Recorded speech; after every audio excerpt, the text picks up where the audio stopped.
Hello everyone, मैं रोहन आपका फिर से स्वागत करता हूं आपके अपने चैनल लर्नर्स फेलो पे। इंग्लिश ग्रामर का सीरीज चल रहा है। क्लास नंबर 103 है, 103वां क्लास है। और चैनल पर नए हैं तो चैनल को सब्सक्राइब कर लीजिएगा। और बाकी वीडियो जो है आप प्लेलिस्ट में देख सकते हैं। पिछले कई वीडियोज हैं और भी कई चैप्टर्स के, इंग्लिश ग्रामर के हो या हिंदी ग्रामर के हो, आप प्लेलिस्ट में जाके देख लीजिए। अभी हम लोग वर्ब डिस्कस कर रहे थे। स्क्रीन शेयर कर रहा हूँ, देखिएगा। वर्ब चैप्टर चल रहा है अभी, वर्ब एडवांस। वर्ब के बारे में कुछ विस्तृत जानकारी इस चैप्टर में हम लोग देख रहे हैं। छोटा सा चैप्टर है, जल्दी समाप्त होगा। चलिए, स्क्रीन दिख रहा है जी। अब देखिए। पार्टिसिपल, पार्टिसिपल क्या होता है? आपने सुन रखा होगा कि पार्टिसिपल प्रेजेंट पार्टिसिपल है, पास्ट पार्टिसिपल। क्या है ये पार्टिसिपल? तो जो शब्द वर्ब एवं एडजेक्टिव दोनों का कार्य करे वह पार्टिसिपल है। सिंपल भाषा। एडजेक्टिव कोई बताएगा क्या होता है हिंदी में? विशेषण। जो संज्ञा या सर्वनाम की विशेषता बताता है। ठीक है, वो आपका एडजेक्टिव कहलाता है। तो पार्टिसिपल भी वही करता है। क्या है कि ये वर्ब भी होगा और एडजेक्टिव भी होगा, यानी वो क्रिया भी होगा और विशेषण का भी काम करेगा। ये दोनों काम करेगा। ठीक है। अब इसी में आता है इसका पार्टिसिपल का पहला प्रकार क्या है? प्रेजेंट पार्टिसिपल, जिसको V1 प्लस ING कहते हैं, है ना। जो आप वहां पे वर्ब का फोर्थ फॉर्म देख रहे थे ना, V4 जिसको कहते थे वहां पे, है ना। V1 प्लस ING वो वाला पार्ट है। जैसे hearing the noise we rushed out of the restaurant. किसका ट्रांसलेट करिए तो जरा हिंदी में।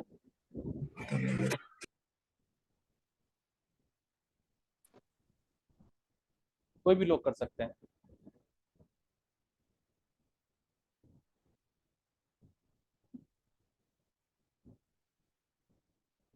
बताइए, ट्रांसलेट करिए फटाफट।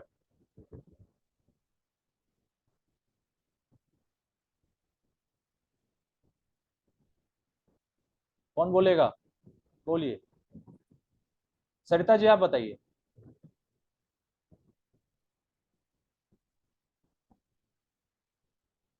मेरी आवाज जा रही है?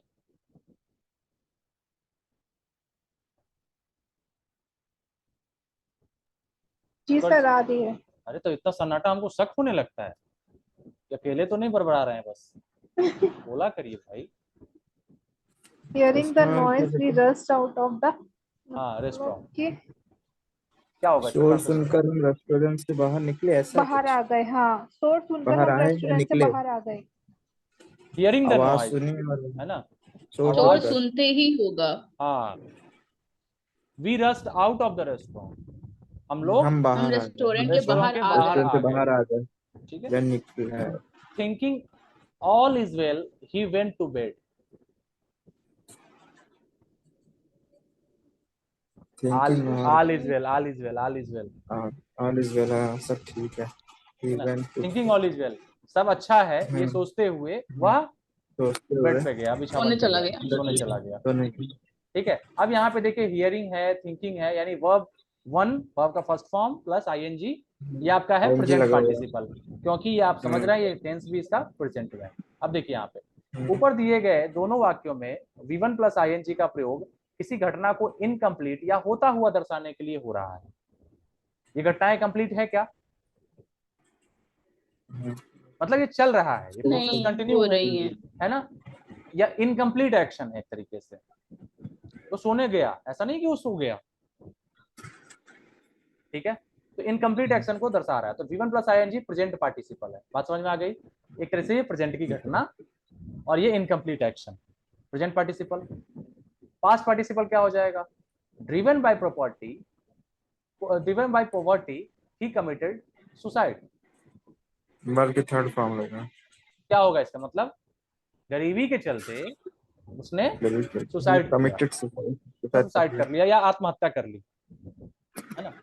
Deceived by his best friend, deceive का मतलब क्या होता है? धोखा, है ना। Deceived by his best friend he was left in the lurch. Lurch का मतलब से तो यही लग रहा है गरीबी, दुख, इस तरीके से कुछ सेंस आएगा विद द लर्च। देखते हैं, आप ट्रांसलेट करिए।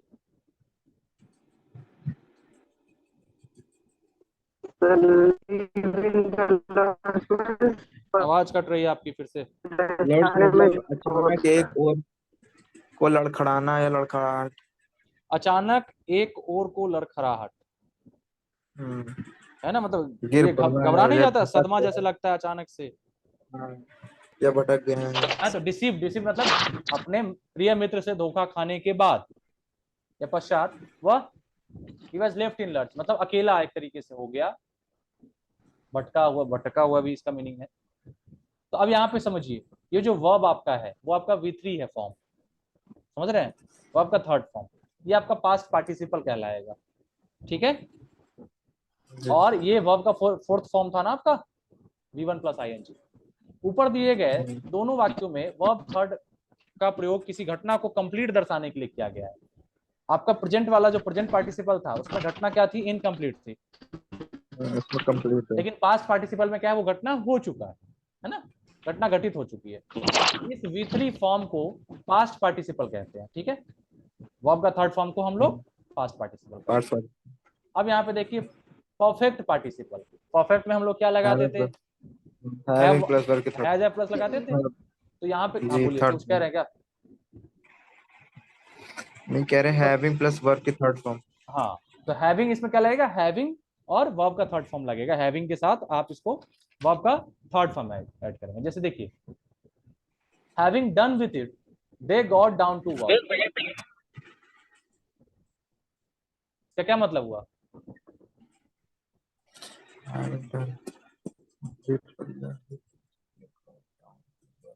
यानी उसके हो जाने के बाद, वो हो जाने के बाद वे अपने कार्य काम पे करने वापस चले गए, वे अपने काम पे लौट गए। Having rested they started their journey again, rest करने के बाद वही ना, रेस्ट करने के पश्चात, आराम के पश्चात वे जर्नी दे को स्टार्टेड दोबारा देयर जर्नी अगेन, वे अपनी यात्रा दोबारा पुनः आरंभ किए, ठीक है भाई। करके। अभी कौन कॉल कर रहा है इस नंबर पे भाई, क्लास।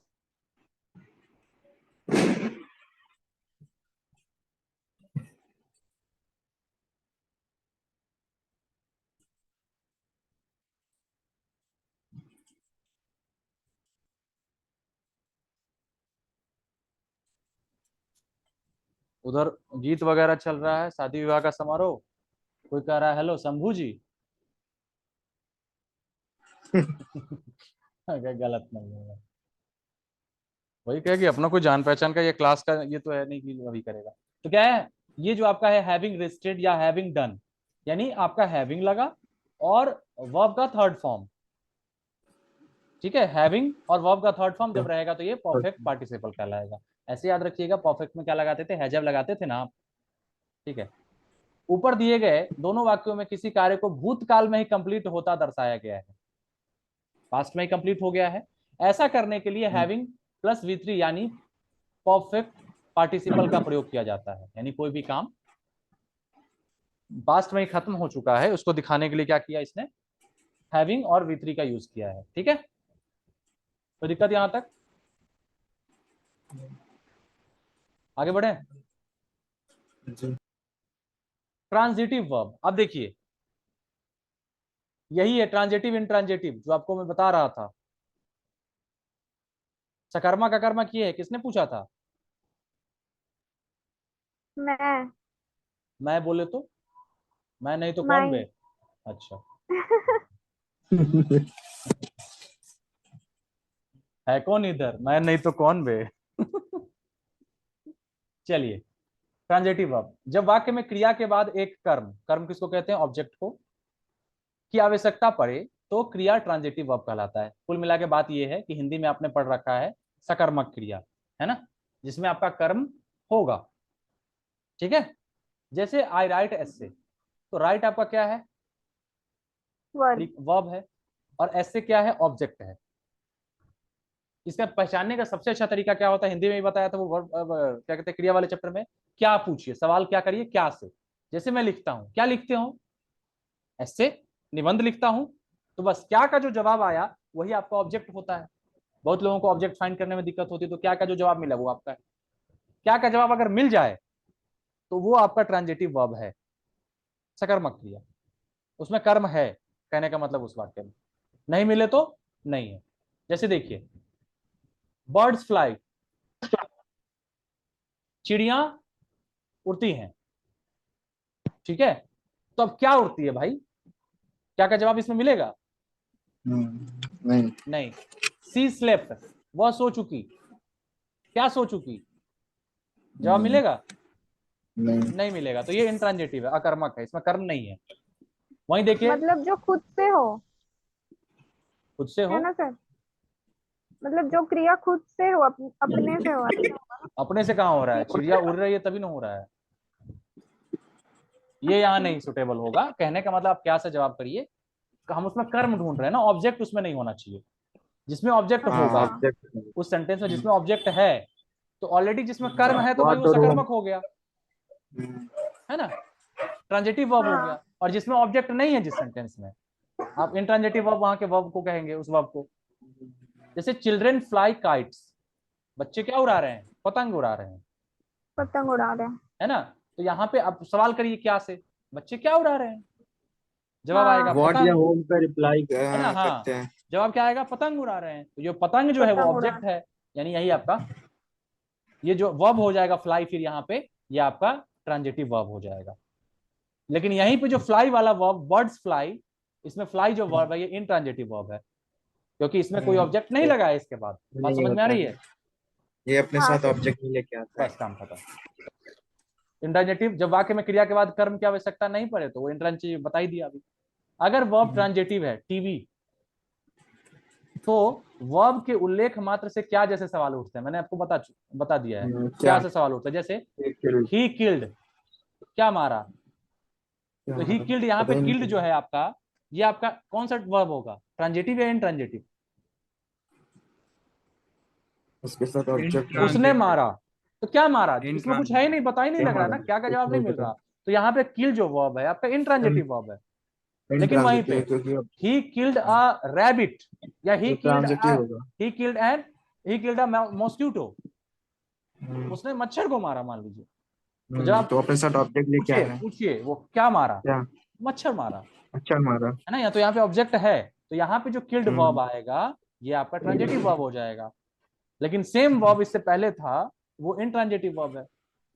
बहुत ये तो सिंपल सी चीजें हैं। ठीक है, क्लियर है, आगे बढ़े। दिक्कत है किसी को? हम्म। फिर सब एक दूसरे के भरोसे है। नहीं भैया, बार बार नहीं भैया। कहता हूं, अपने हिस्से हिस्से का कोई बोलिए हाँ दिक्कत या ना। नहीं। ठीक है। आई हेल्प्ड, मैंने मदद की, ट्रांजिटिव इंट्रांजिटिव? ये है इंट्रांजिटिव। इंट्रांजिटिव। कौन है इंट्रांजिटिव इसमें? आई हेल्प, ये आई हेल्प नहीं, इंट्रांजिटिव है। हेल्प्ड। हाँ। अच्छा ये, आप अच्छा सिर्फ हाँ, वर्ब हमको को बस ही ना, सेंटेंस। आप नहीं, आप सिर्फ वर्ब को ही बताएंगे ना कि हाँ यही है, ये है। हाँ जी जी जी जी। ठीक है। हेल्प। आई तो आपका प्रोनाउन हो गया। हाँ। हेल्प होगा। ठीक है, तो ये हेल्प जो वर्ब है हेल्प्ड। यहाँ पे, ये आपका वर्ब जो है ये कौन सा वर्ब का फॉर्म है, इंट्रांजिटिव। इंट्रांजिटिव। लेकिन यहीं पे आई हेल्प्ड हिम, मैंने उसकी मदद की। ट्रांजिटिव तो ये हिम ऑब्जेक्ट। ठीक है, हिम तो यहाँ ऑब्जेक्ट हो पे जो गया। हेल्प्ड है ये आपका ट्रांजिटिव वर्ब है, क्योंकि वर्ब ही जो ट्रांजिटिव। ट्रांजिटिव वर्ब का प्रकार है यहाँ पे वर्ब। और हिम क्या जी। है, ऑब्जेक्ट है। ऑब्जेक्ट है। ठीक है। अब इतने चैप्टर्स पढ़े हैं ना आपने, तो आपको क्या होगा कि जो एक सेंटेंस, कोई भी बड़ा सा सेंटेंस लीजिए, उसमें छांटने को आपको बोल दिया जाए कि बताइए, जैसे पद परिचय हिंदी में करते थे, कौन संज्ञा है, संज्ञा में है तो कौन सा संज्ञा है, कौन विशेषण है, क्या है, सभी का परिचय देते थे ना, इंट्रोडक्शन देते थे। जी। जैसे नहीं कहते बच्चों अपना परिचय दो सर को, सब अपना अपना नाम बताएगा, पिता का नाम बताएगा। वैसे सेंटेंस में आप कोई भी सेंटेंस जब आपको लगे कि हाँ मेरी तैयारी कैसी जांचना हो, तो एक सेंटेंस ले लीजिए, आप उसमें आप पूरा सबको बताइए कि कौन क्या है। जैसे छोटा सा सेंटेंस मान लीजिए, एक सबसे छोटा सेंटेंस यही आई हेल्प नेम है। अगर किसी से मैं इसमें बताऊं इसका ये परिचय नाउन दीजिए, तो आप शुरू से शुरू सब्जेक्ट करिए। हो देखिए गया ये। अब आई है, तो आई क्या है, प्रोनाउन है। अब प्रोनाउन में सब्जेक्ट कौन सा प्रोनाउन प्रोनाउन। है, पर्सनल प्रोनाउन। फर्स्ट पर्सन के नाम। अब हेल्प्ड है, तो सबसे पहले कहेंगे ये वर्ब है। भैया वर्ब में कौन सा वर्ब वर्ब। है, तो ये ट्रांजिटिव वर्ब। ट्रांजिटिव वर्ब है, क्योंकि ट्रांजिटिव। ऑब्जेक्ट है इसके बाद। हिम है, हिम क्या है, यहाँ पे ऑब्जेक्ट है। ऑब्जेक्ट। बस ये इसका परिचय। कहने का मतलब इससे आपका कॉन्सेप्ट क्लियर है ये पता चलता है। बहुत लोग कह नहीं पाए अच्छा ये क्या है, क्या था, नहीं था, भूल जाएंगे, यानी उनका पीछे का जो चैप्टर है वो कंप्लीट सही से नहीं है। ये बेसिक आपका जब क्लियर होगा ना, तो आगे एरर फाइंड करना है या कुछ भी, या कन्वर्ट करना भी, नरेशन में आपने देखा, अगर जिसे टेंस नहीं आता हो क्या वो नरेशन कर पाएगा? नहीं। जिसे सब्जेक्ट और ऑब्जेक्ट का ज्ञान नहीं है क्या वो वॉइस कर पाएगा? नहीं। नहीं। नहीं करेगा, वो ढूंढता ही रह जाएगा कि सब्जेक्ट अच्छा ये है कि वो ऑब्जेक्ट वो है। ऊपर वाले सेंटेंस में बताया था आई हेल्प्ड हिम, तो हिम या तो ऑब्जेक्ट होगा, ऑब्जेक्ट है अगर तो वो तो नाउन होगा या तो प्रोनाउन होगा, दोनों में से एक ही होगा, ऐसा कुछ है। ऑब्जेक्ट जो होता है हाँ या तो नाउन होगा हाँ, या तो प्रोनाउन होगा। तो हिम आपने पढ़ा ना, ही का हिम, ही तो आपका प्रोनाउन हो जी गया, और जी जी, बस ये किस में आ दोनों से जाएगा, एक है ये जी। पॉजेसिव एडजेक्टिव आ जाएगा ना, जी जी है ना। जी। ठीक। अब देखिए अगला है कॉजेटिव वर्ब। देखिए ये आप एक तरीके से इसके रूल्स पे बस ध्यान रखिए क्या है कौन है, आगे आपको काम देगा। इतना अगर नाम ये ध्यान नहीं रहेगा ये कौन सा है, तो उससे विशेष फर्क नहीं पड़ेगा वहां पे एग्जाम में, लेकिन चूंकि जानना चाहिए इसलिए ये सब जरूरी है। अब देखिए हैव, गेट एंड मेक का प्रयोग पॉजिटिव वर्ब के रूप में किया जाता है। हैव, गेट और मेक सामान्यतः कर्ता, कर्ता को क्या कहते हैं, सब्जेक्ट कहते हैं। किसी सब्जेक्ट। क्रिया वर्ब को क्रम ऑब्जेक्ट पकड़ता है, स्वाभाविक सी बात है, करता होगा वो काम करता है ना। क्रिया हुआ जो वो काम कर रहा है उसको क्रिया कहेंगे, और ऑब्जेक्ट यानी कि कर्ता का प्रभाव जिस पे पड़ता है वो आपका कर्म कहलाता है, ये ऑब्जेक्ट कहलाता है। ये क्रम गलत लिख दिया है, कर्म होगा यहाँ पे, है ना। जैसे आप समझिए इसमें यही आपको बता रहा है कि कौन क्या है। जैसे ही हेल्प्स द पुअर, अब इसमें कौन क्या है, अब देखिए ही सब्जेक्ट है, तो सब्जेक्ट अब ऐसे पूछ दूं तो प्रोनाउन है भाई, पर्सनल प्रोनाउन है। अब हेल्प्स आपका वर्ब है ना। अब ये कौन सा वर्ब है, ट्रांजिटिव है, इंट्रांजिटिव है। ट्रांजिटिव। वो गरीब अगर की पूरा मदद करता है, सेंटेंस। सवाल पूछिए ना। हम्म, तो क्या हो जाएगा यहाँ पे तो सेंटेंस के हिसाब ट्रांजिटिव से जो होगा ये ट्रांजिटिव हो जाएगा, सकर्मक है, ट्रांजिटिव क्योंकि गरीब की मदद कर रहा है, किसकी कर रहा है, गरीब की कर रहा है। अब देखिए द पुअर ये ऑब्जेक्ट है। अब यहाँ गरीब पे लोग, हाँ। अब समझिए यहाँ पे जो उस सेंटेंस का हीरो है, एकदम सिंपल मैं बता रहा हूँ, जिसको अभी भी सब्जेक्ट ऑब्जेक्ट में प्रॉब्लम हो, जो हीरो होगा वही सब काम करेगा, सारा मुख्य काम जो है वही करता है। मूवी में आप देखते हैं हीरोइन को बचाना हो, भगाना हो, ये करना हो, वो करना हो, सब हीरो करता है, सबसे अहम किरदार उसी का होता है। तो इस सेंटेंस का हीरो कौन होता है, सब्जेक्ट होता है, सब्जेक्ट। उसके बिना काम ही नहीं चलेगा। हीरो नहीं तो मूवी बनेगी नहीं। नहीं बनेगी।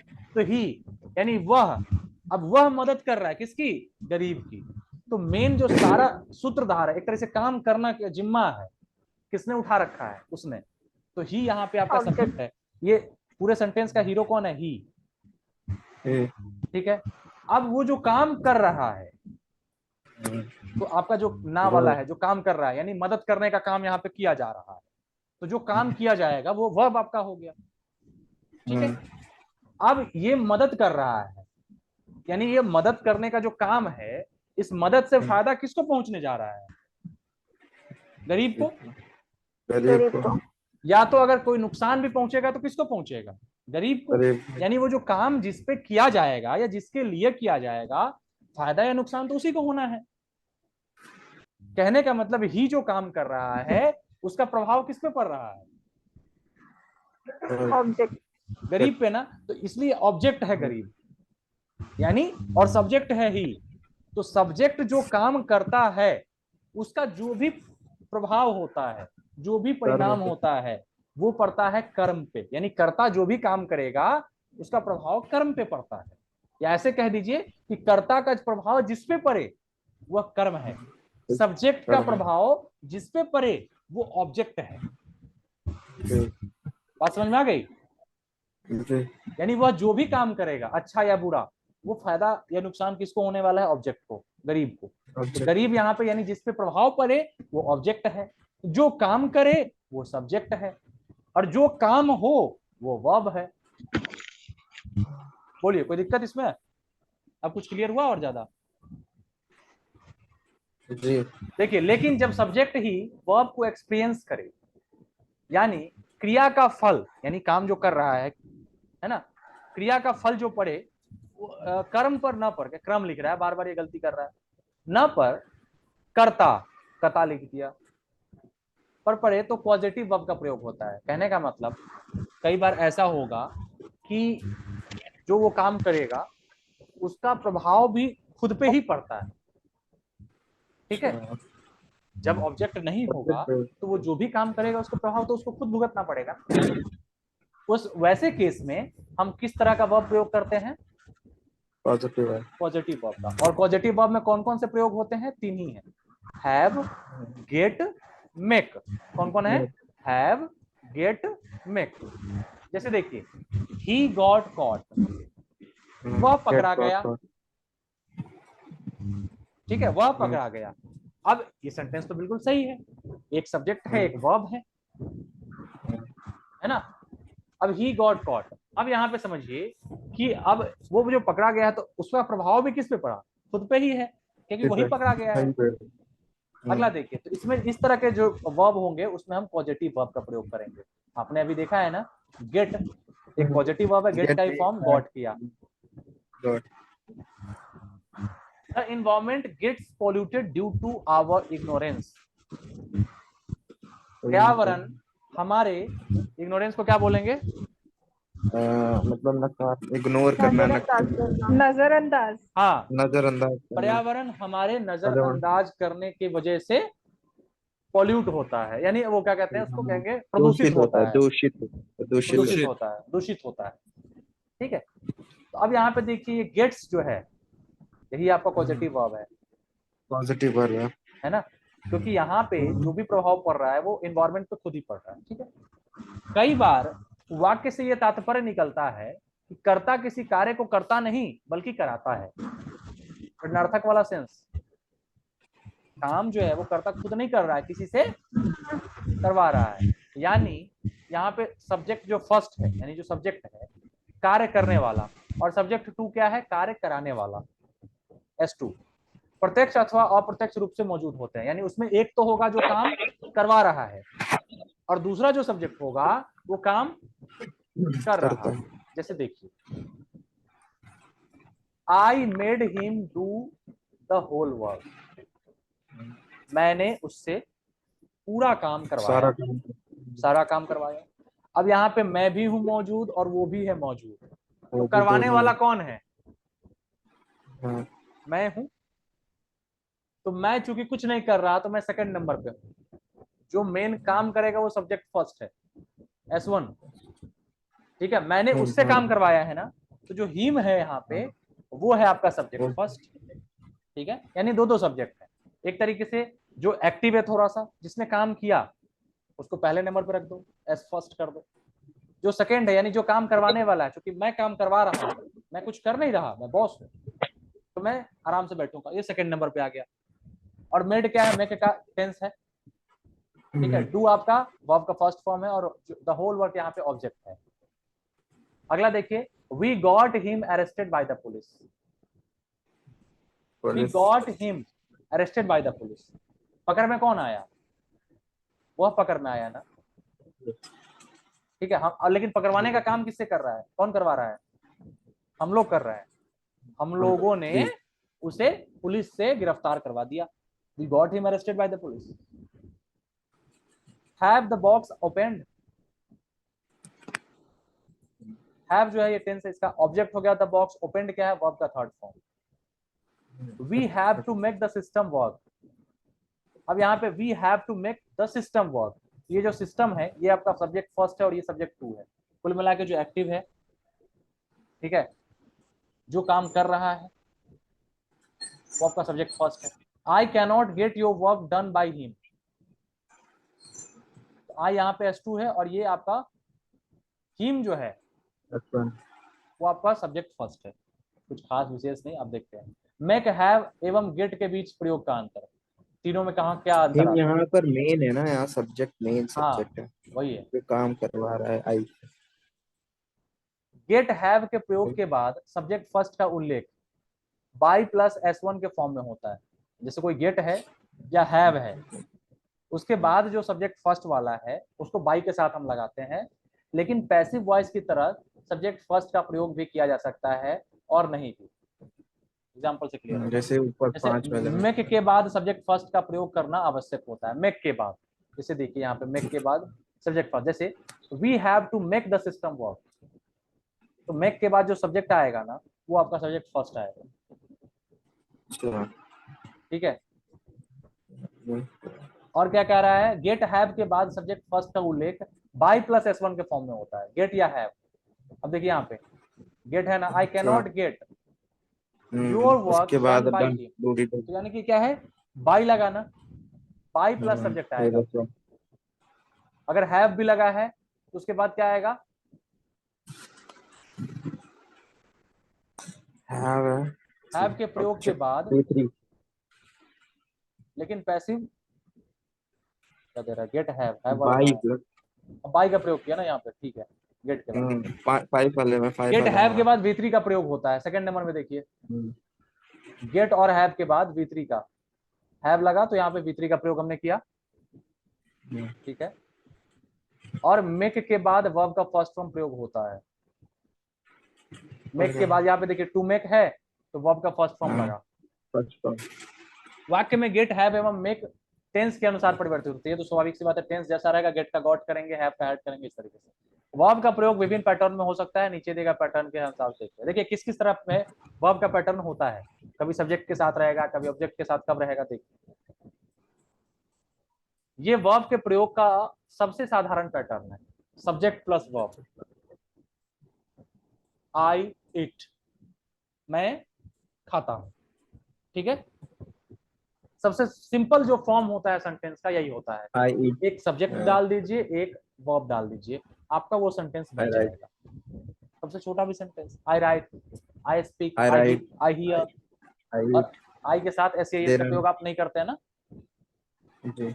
अब देखिए ये वर्ब सबसे साधारण पैटर्न है। ऐसे सेंटेंस फॉर्मेशन में सब्जेक्ट के बाद अकर्मक क्रिया इंट्रांजिटिव वर्ब का प्रयोग होता है। मैं खाता हूं, यहाँ पे जो आई ईट है तो ये कौन सा वर्ब है,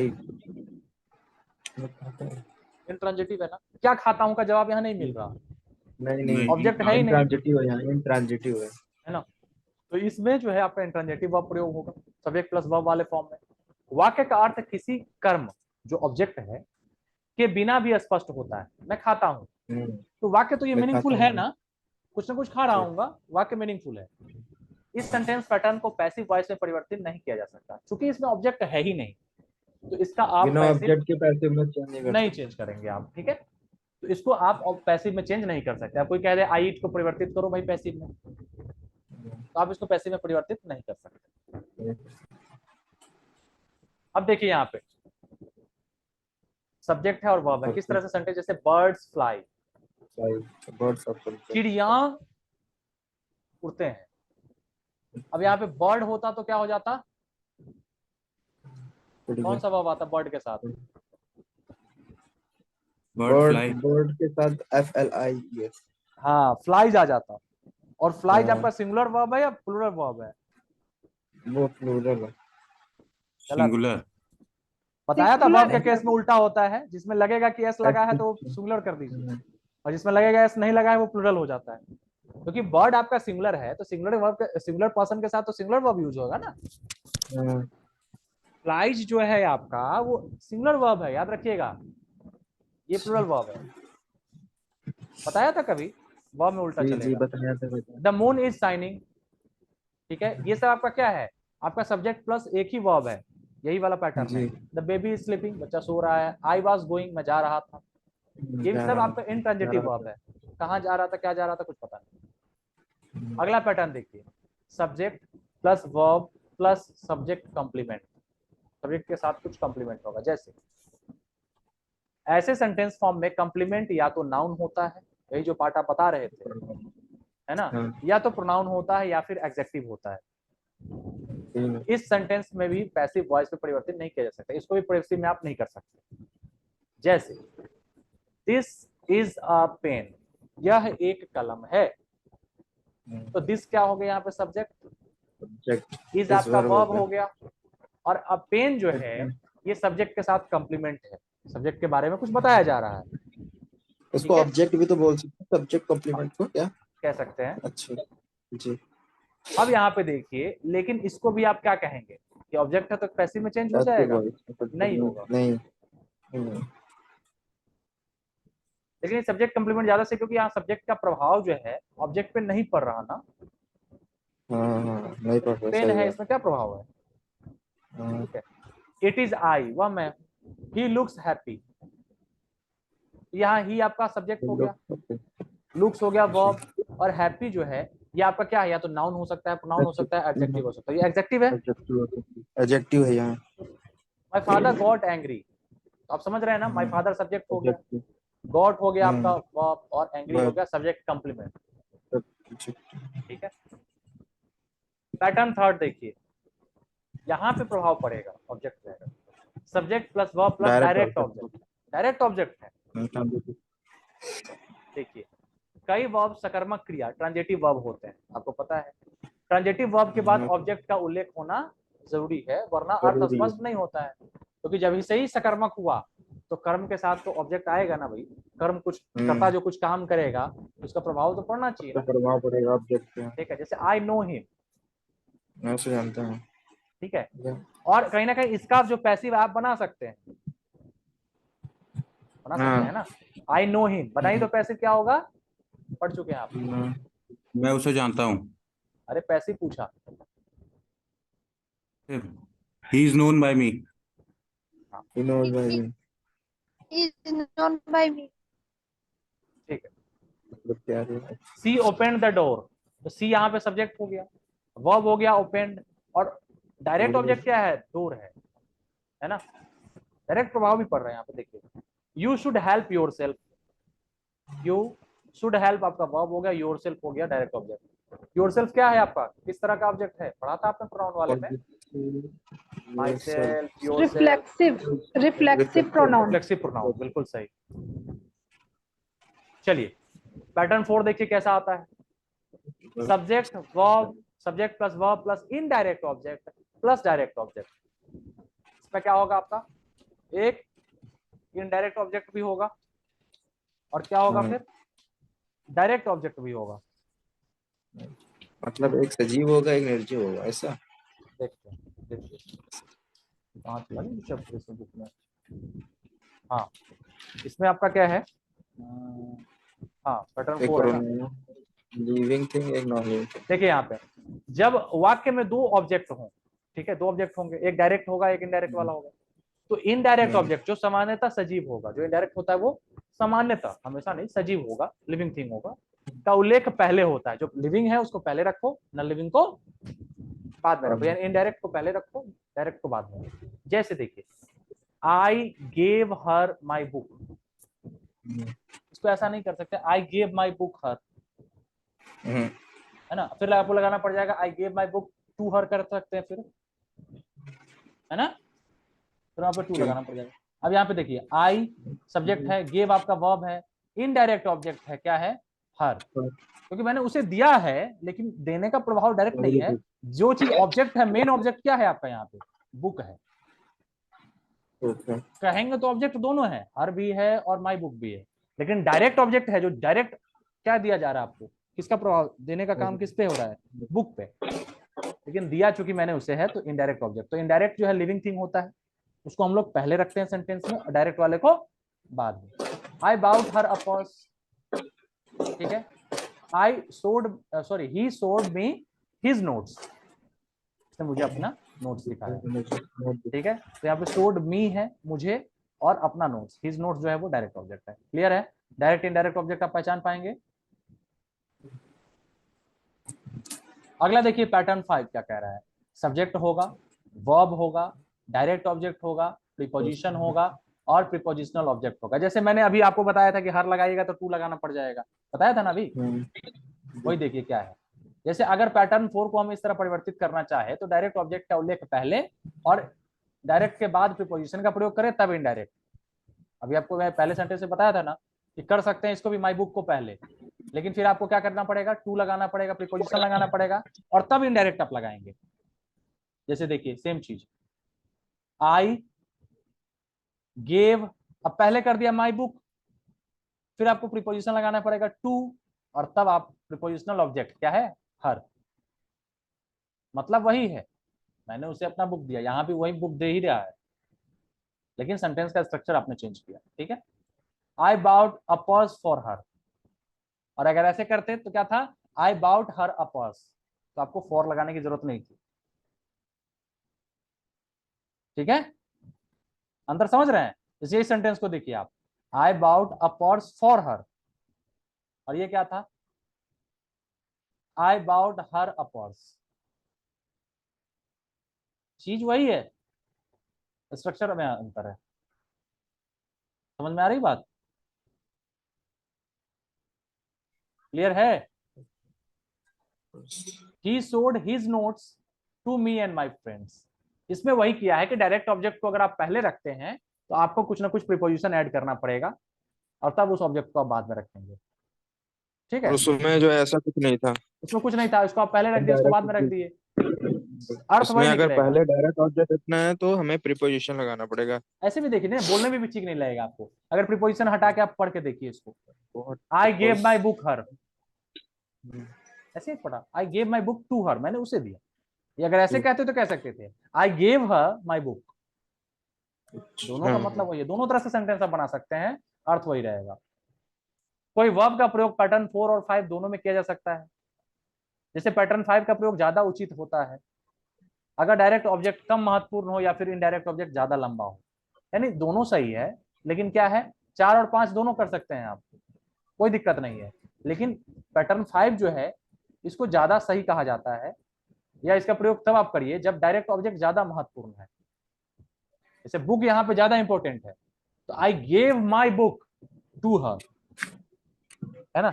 और अगर कम इंपॉर्टेंट हो या फिर अगर इनडायरेक्ट ऑब्जेक्ट ज्यादा लंबा हो, जैसे मी एंड माई फ्रेंड्स है, लंबा है ज्यादा, तो उसको सेंटेंस के आखिरी में रख देंगे। जैसे ही सोड, अगर ऐसे भी कर सकते थे आप, ही सोड मी and my friends his notes, लेकिन मी एंड माई फ्रेंड्स है तो ज्यादा लंबा है, तो इसको लास्ट में कर दीजिए, he showed his notes to me and my friends, to me and my friends. बात समझ में आ गई? क्लियर है यहां तक? बोलिए, कोई दिक्कत? आगे बढ़े? सब हाइबरनेशन में चले गए। एडजस्ट कर गया टेम्परेचर उसके अकॉर्डिंग। चलिए, नहीं होता तो इसको कल करते हैं, खत्म। जी आज रहने देते हैं ना, इसी को रिवीजन जी। करिए। थोड़ा सा नया है, कुछ नया है तो इसको रिवीजन करिए, ज्यादा कर दूंगा फिर आपको दिक्कत होने लगेगी। जी इतना तक आप एक बार बुक से रिवाइज कर लीजिएगा, ठीक है। जी जो लोग यूट्यूब पे देख रहे हैं चैनल पर, अगर ये पसंद आया वीडियो तो वीडियो को लाइक करिएगा और शेयर भी कर सकते हैं। ठीक है, फिर मिलते हैं कल। सभी को शुभ रात्रि, और इसको रिवाइज कर लीजिए अभी, है ना। जाइए समय से खाना पीना खा के सो जाइए।